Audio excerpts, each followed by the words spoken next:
Greetings and bienvenue, Midnight Crew. Thank you for returning to this broadcast. And welcome to new viewers joining us for the first time. If you like a video, then feel free to subscribe. Some viewers may find the following video disturbing. Viewer discretion is advised. Be my dad and mom. Dad is a long-haul truck driver. They are driving along I-49 on the way to Lafayette to make their delivery. Small note here. Truckers have to log their hours, and back in the day you could fudge them a bit to make your load on time. Father wants to get the fuck there. Some receivers are notoriously slow. Father has delivered here before and knows if he doesn't make it by a certain time in the morning, he'll be sitting there all morning and day. Hauls ass. Truckers have pretty strong bladders. Mother is complaining she really needs to use the bathroom. On a pretty remote part of the I-49, but there's rest stops along the way with bathrooms, albeit dirty ones in most spots. He eventually gives in and pulls into one. No trucks or cars or anyone at all around. Mother gets out to use it.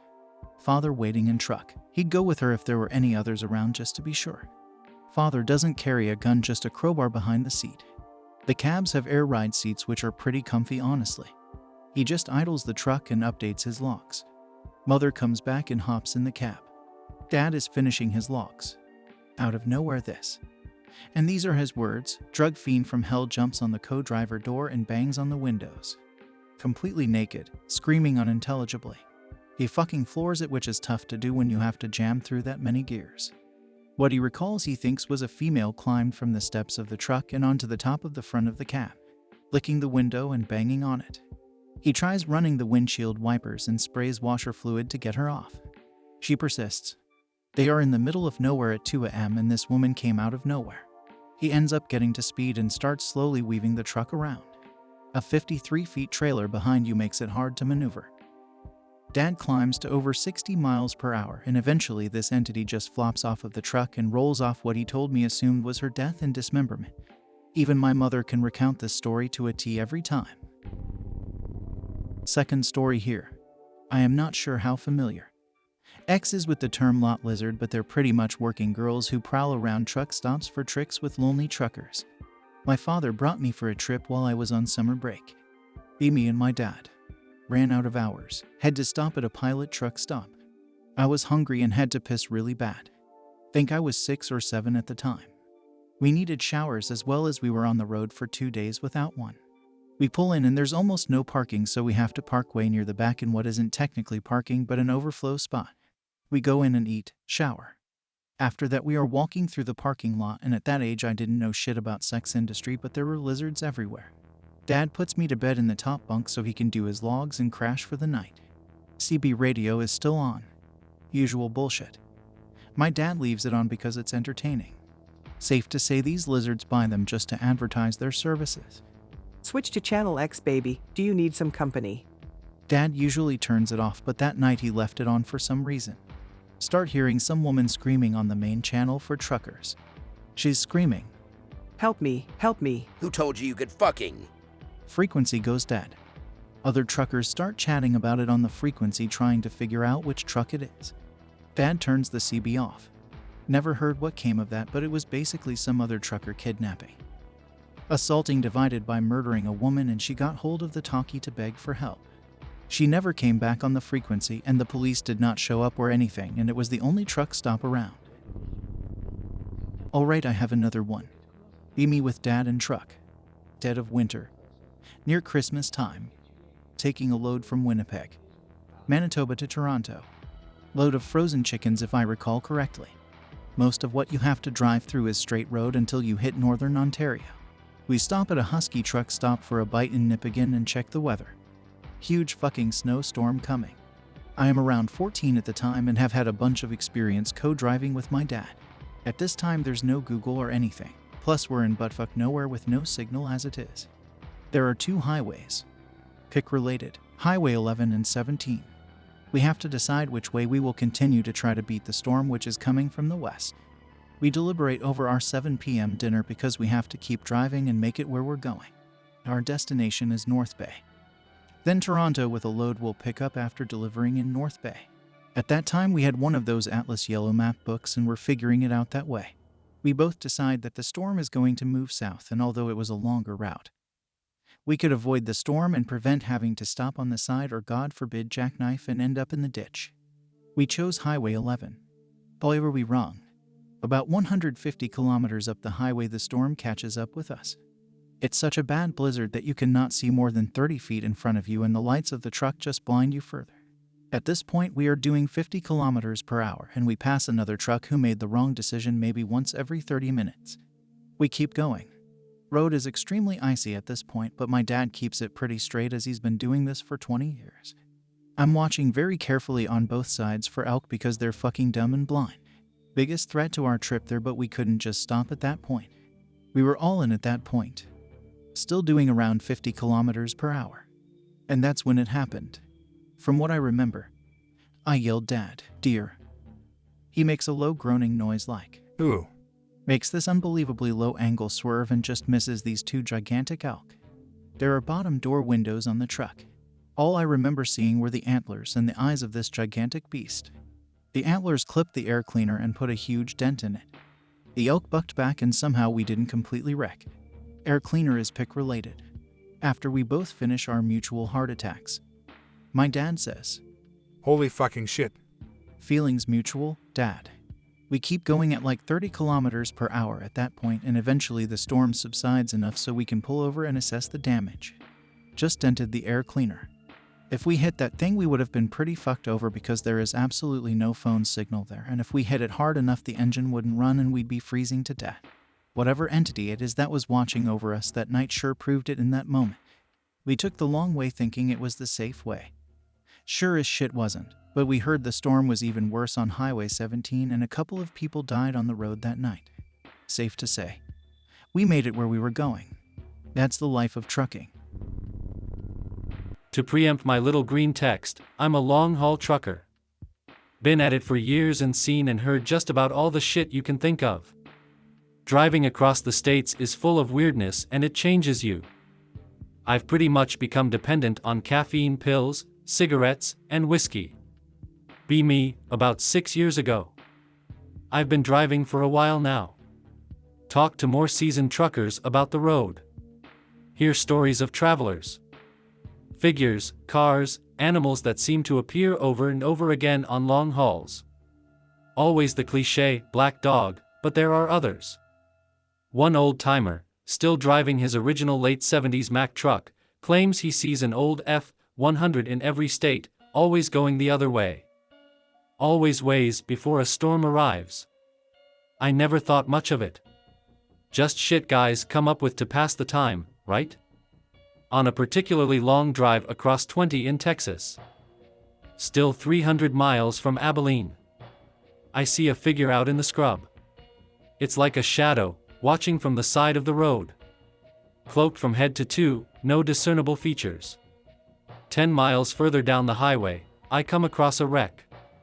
Stop and find a couple of kids dead in the front seat. Cops said they were likely drunk, ran off the road and died. I shook it off and kept going. It got harder the next few times it happened. Always that shrouded figure. Always a wreck with no survivors. I've seen it probably 3 dozen times now. The younger truckers look at me like I'm the crazy one, now. Kind of funny how that comes to pass. I guess I will tell you about this one. Be me. Around 20 years ago, I think 98. Was a long-haul trucker, pick-related, what I drove. It was summer and I got a job taking some shit from Topeka to Las Vegas. It was for some meatpacking company delivering to the Las Vegas Strip, I think. Anyway, after loading my truck, I headed out. The entire route was along I-70, but since it was summer I didn't think it was that big a deal. This road tends to freeze over in winter. The first day of my drive was really uneventful. Normal shit, drinking coffee, smoking cigs and fucking with other trucks on my CB. Had pulled over in Grand Junction, Co. It was right at 11 hours, which is the legal limit to drive in a day. I tried to sleep in my car, but I couldn't. Had really bad insomnia back then. Fucked around in McDonald's gas station combo for the remainder of my break, chain-smoking cigs. When my break was up, I started to go again, crossing into Utah. It was like 11 p.m. or something. You may not know this, but the stretch of I-70 in eastern Utah is basically a wasteland, and there is a pretty famous stretch with no service, gas, etc. for 110 miles. Real pretty but can be dangerous as fuck if you don't know what you are doing. Whatever, I got diesel in Grand Junction, I should be fine. As I enter the no man's land, it's about 1 a.m. Some trucker up ahead of me is fucking with me, telling me that there are speed traps ahead of me on CB and shit. Can tell he thinks it's really funny. Goes silent for a minute. Comes back on, sounds panicked as says that there is a really bad flash flood up ahead. 100% convinced he is fucking with me. Tell him to fuck off. He does. A few minutes later, a light drizzle starts to hit my cabin. Turn on my radio and flip through channels till I find a local weather station. Flash flooding in Grand and Emery counties for the next hour. Oh fuck. Very quickly it begins to really rain. Can tell that it's coming west as the further I drive the more rain is on the road. Slow down and put on my brights, but it isn't that bad and I'll be fucked to not get paid for 20 hours of driving.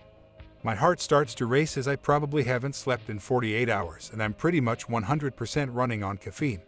All of a sudden I hear a big thump and start to swerve. Shit.jpg. I pop the tire. Pull off on the shoulder and get out to check. My front right tire is fucking annihilated, and upon further inspection it looks like there is something in it. It's a fucking railroad spike. WTF. It really got in there, and seems to have jacked my entire wheel. I'm getting soaked so I get back to my cabin. I could put on my spare by jacking it up in the pitch black rain and trying to ride the spare for at least 50 miles through what is quickly becoming a lake. But I decide instead to just try to wait it out on the shoulder. Keep in mind that I didn't have a cell phone at this point, so I'm not going to call AAA or something. I try and radio for help but I get no response. 1:30 a.m. Sitting in cabin in the dark not doing anything. Try to find a radio station to listen to but all I can get is the repeated message from the weather station. Look through my CDs, all of which I've heard probably 1,000 times, and decide that I don't want to listen to anything right now. Slowly, my mind starts to give way and I fade into sleep. Wake up slowly to see that there is a light growing in the distance. Check time, 2 a.m. Start to honk and flash my hazards so that whoever it is will pull over and give me a hand or ride or something. Bad idea.png.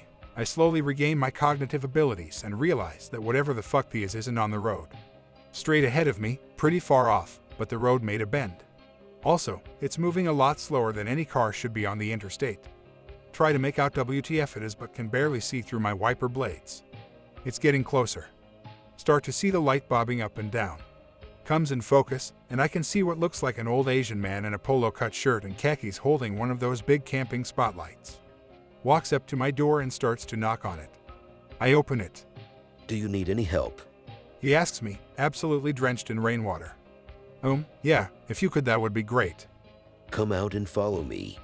No thanks, I have someone coming. At this point he shrugs and walks off. I look back to where he went but he isn't there. I get out of my truck and look everywhere for him but he isn't there. You have to understand, this is a flat area of desert, and he just completely vanished. It's weird but I get over it, I have more important things to worry about. A few minutes later another trucker comes along and picks me up and takes me into town. He takes me get a real replacement tire and I pay him a few bucks. I get a local to take me back to where my truck was. At some point, my truck was broken into and shit was thrown around everywhere. I also found some weird symbols scratched into the paint on my door. I don't remember exactly what it looked like. Nothing was taken. I checked the engine and the brakes, everything worked fine. I took it to Vegas about 6 hours late and filed an insurance claim later that week for the lock and the paint. Alright, this is a pretty good one. Back in the day, truck stops used to be really shady. Lots of meth and prostitution and stuff like that, Green River killer shit. I've heard they've gotten better, but I don't truck anymore. One time, a few years after my first story, I was at a truck stop in southern Arizona. A real hole in the ground, the bathroom smells like week old shit and looks like it too. Whatever, this is about what most truck stops are like. I get into my cabin and pop an Ambien and try to sleep. While I'm sitting there, I start to hear things coming from within the bathroom. I probably would have assumed it was just some steamy trucker sex if I wasn't fucked up on Ambien. I get out of my rig and walk down to the bathroom to see what the fuck is going on. moaning in the bathroom slowly starts turning to gasping and screaming. My body starts to go numb and I run back to my rig. I black out. When I come to, it's to the sound of a police officer tapping on my window.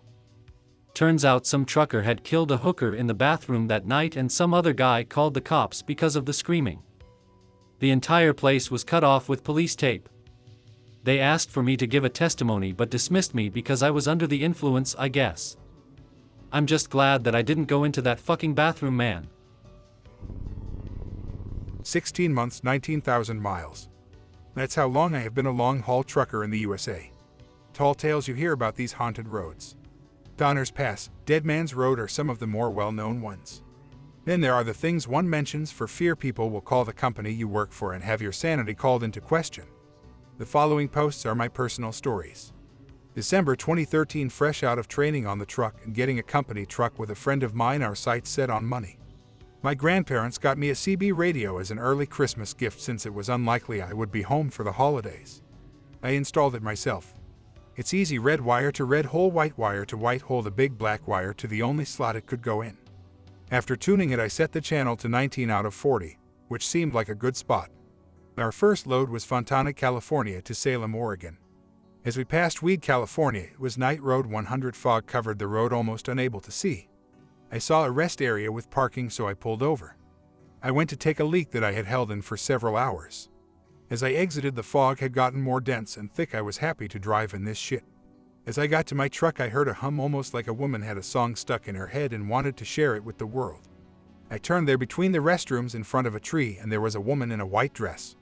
I liked the song. It was almost intoxicating. I wanted to know what it was. When I reached her, I asked what it was. She replied, "Will you take me home?" I asked who is the artist. She got ballistic and yelled, "Take me home." I ran to the truck and jumped in and started the engine. As I turned to check my mirror, she was there, standing outside on the truck steps. She whispered, "Please take me home." I put the truck in second gear. Out of instinct, I checked my mirrors one more time. She was gone. I drove out of there like a madman until I got to the truck stop and we switched drivers. I forgot to put a name. I'm Opus, the Blues Man. February 2014. Dead Man's Pass. Just the name tells you all you need to know. There are even signs that say downgrade ahead, first warning, downgrade ahead, second warning, downgrade ahead, final warning. The ice-covered road from the fresh snow reflecting the light off my headlights. I heard mumbling come over my CB. I grabbed the mic. Say again, driver. More mumbling. I did my best to tune it to get in a signal. Nothing worked. It was then my co-driver woke up. He asked, "Where are we?" Before I could say anything, a man's voice came over the CB that said, "A woman on the side, do not go down Cabbage." It's the nickname for Deadman Pass. I don't know why. I asked, "She a hijacker? What's the issue?" She was just standing there covered in blood.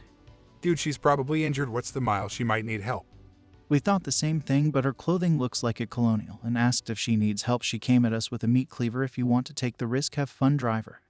As we went down from the 5 North, I looked to the south side and a truck was pulled over, arguing with my co-driver about helping her. But then something hit our windshield. It was a liquid I thought was snow. When I used the wipers, it was red. I looked over. There she stood holding a cleaver, smiling. We didn't stop. We kept going to Washington before we dared to stop. February 2014. After that, my co-driver didn't want to drive with me, so I was on solo runs. I was in Wyoming. I drive at night with more parking so I don't have to fight for a spot to sleep. Nothing in Wyoming. The state has so much unused land. It snowed recently and the moonlight illuminated the snow a beautiful shade of blue. You could see everything. I sometimes saw a shadow dart around. I thought it was my eyes playing tricks on me. It got closer and I could see a defined shape. I told myself it was nothing and kept going. It was in my path in the middle of the road, dark almost like a shadow. Small eyes, big build. I couldn't go around. If I was going too fast, I would have skidded out and crashed.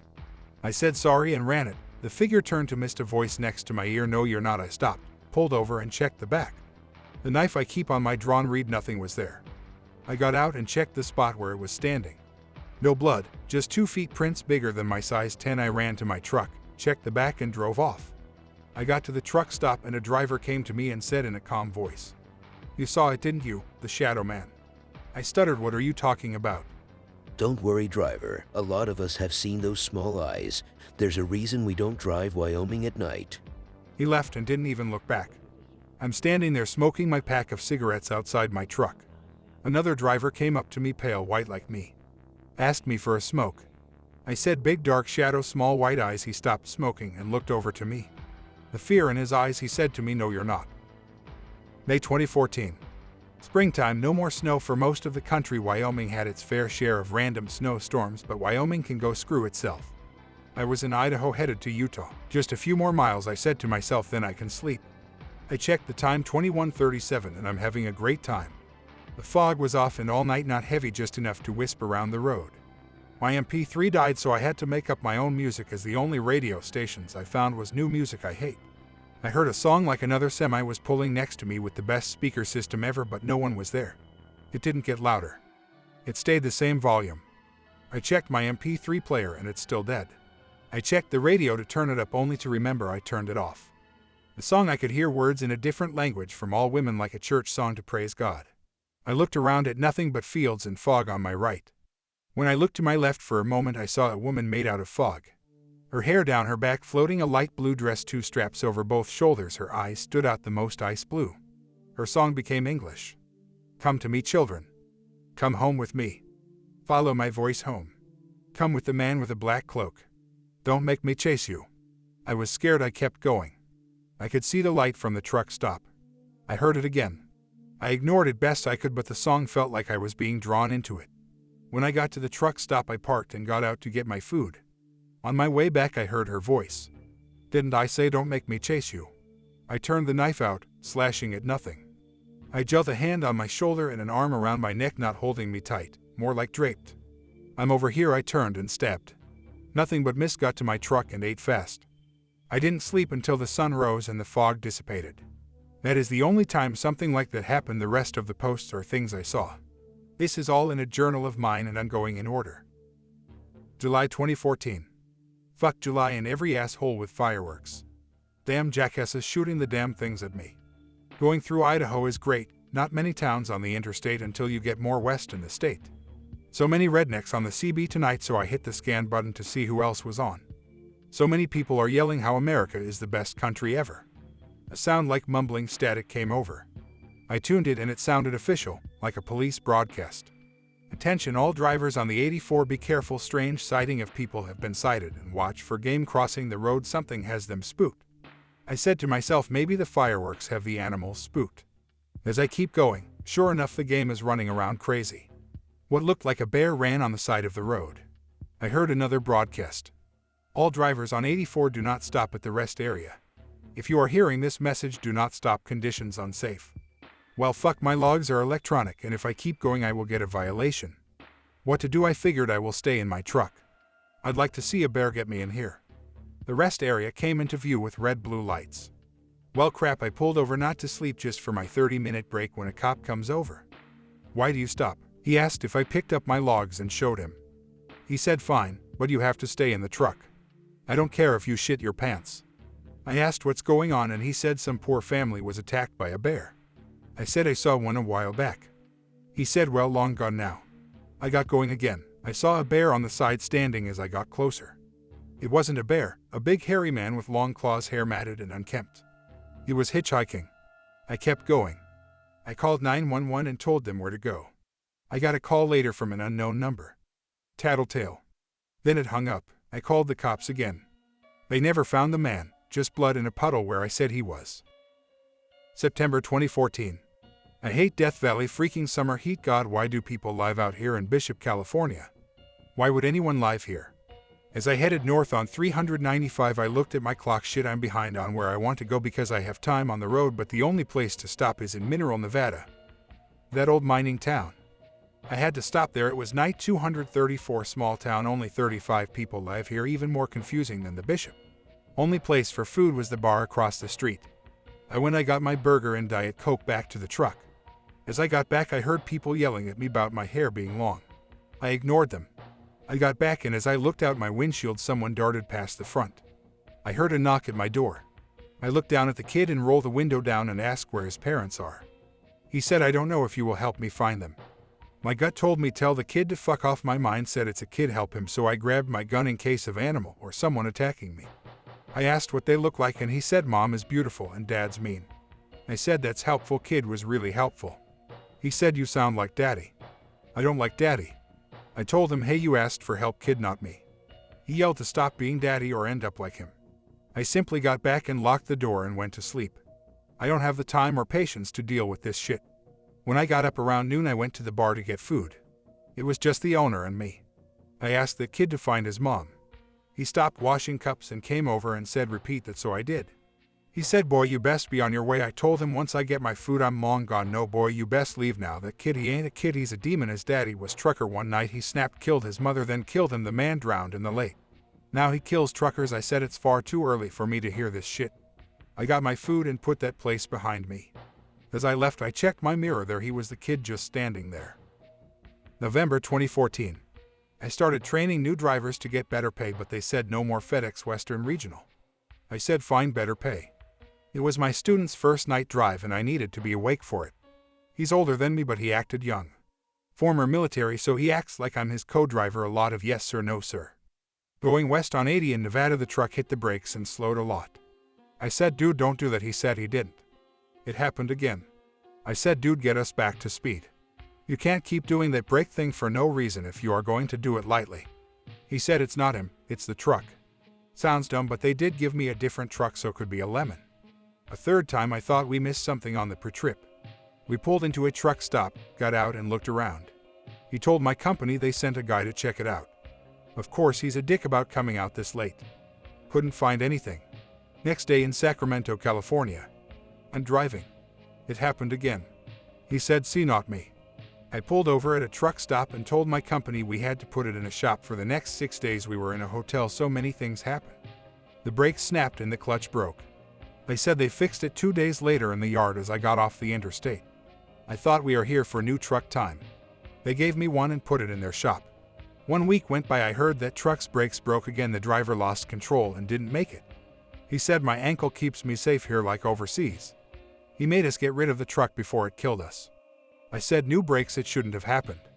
I heard a voice in a deep tone say, correct my driver now.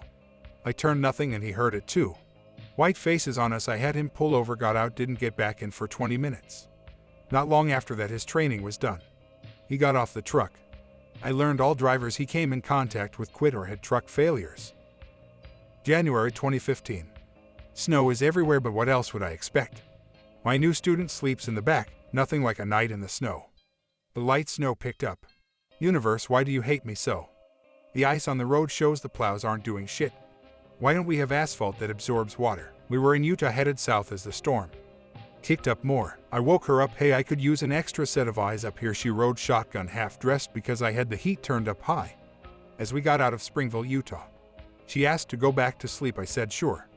As she did, I heard her voice mumble something. I asked something wrong. She said I didn't say anything. It happened again. My CB was picking up a signal. The song, Come to Me. I turned it off. I felt like I knew what it was going to say next. I heard her light snores as I looked in my mirrors. I saw her in the snow, more solid than last time. I keep going, muted everything on the MP3 radio and turned off my phone.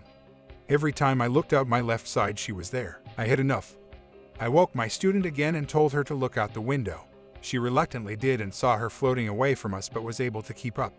She was scared like I was. She grabbed her phone to call someone. She whimpered. I asked what. She put it on speaker. Come to me, children. Come home with me. Follow my voice home. I grabbed her phone and tried to turn it off, but it didn't work, so I got the back off and took out the battery. She rode up front and we looked out again and the woman was gone. We stopped in St. George and walked together in and out of the truck stop. I told her I will ride shotgun till she feels safe. After about 3 hours she said she's good, so I could sleep. That night I had a nightmare. The woman was there singing her song sitting on a log. She looked at me. Said, didn't I say, don't make me chase you? I woke up to my student shaking me. She said I started to yell and scream and it freaked her out.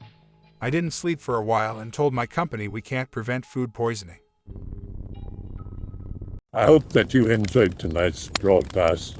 If you enjoyed tonight's story, then please subscribe to the channel, as more green texts will appear daily. A new broadcast will appear when the clock strikes midnight Central Time.